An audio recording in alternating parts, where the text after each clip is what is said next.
there has been no other book that's been written simply called I Love Myself. It's almost a little bit cheesy, you know, we go, you know, those schoolyard conversations where people said, oh, you just think you're so good, you love yourself, do you? Wouldn't it have been fantastic if we were able to turn around and say, actually, I do. And we just didn't have the courage or the heart to be able to do it.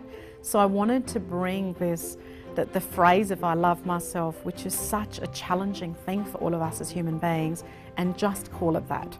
I sat on it for a long time, I just wanted to call it that.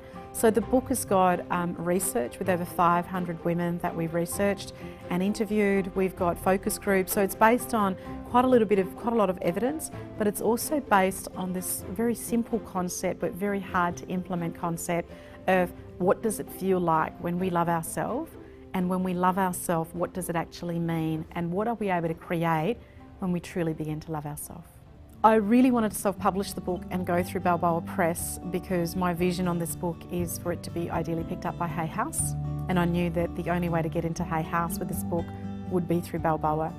They have been fantastic to deal with, very professional, and I also wanted just that little bit more control and not somebody editing my whole book. I just really wanted this book to go out in the way that I intended, and to be able to have the words and you know, not a lot of manufacturing around it, to almost put it out in its raw form, even though it's edited, so people could hear my voice in it.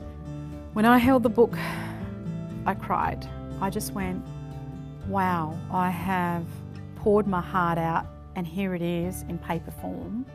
I read the book in its entirety the first night. And to be honest with you, I felt really proud of myself because that book had sat in me for a long time. If you're publishing a book for the first time, the first thing is don't doubt yourself. Please keep affirming to yourself that you love yourself, and the story that you have to tell absolutely is needed. So just believe in yourself that your story is worth it. I'm hoping that when a reader reads it, they realise how important it is for them to love themselves. That if they truly wanted to love their children, their partner, the people around them, that the only way you can do that is to do that yourself.